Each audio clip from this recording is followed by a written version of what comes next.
Hey guys, it's Jackson with Worldwide RV, and today I'm going to be giving you some tips on how to keep your RV in tip-top condition and avoid costly repairs.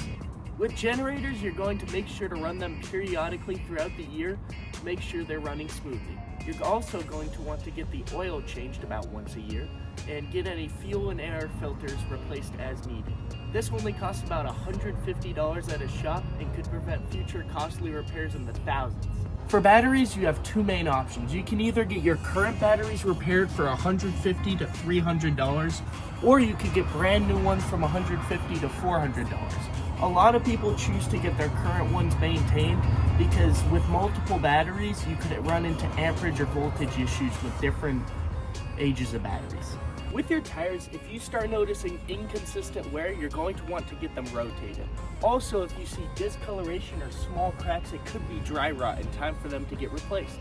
So for your slide outs, you're going to want to wipe away any leaves or debris on top after a camping trip, and also make sure twice a year to lubricate your seals so you don't get any longer than intended camping trips with your slides stuck on out. RV roofs are one of the most neglected parts to take care of. You want to make sure to wash them off 3 to 4 times a year with no harsh cleaners. Also, you want to check around for tiny little cracks, which can be filled with sealant, which you can get at any RV dealership. Thank you so much for watching. I hope this video helped out, and happy camping.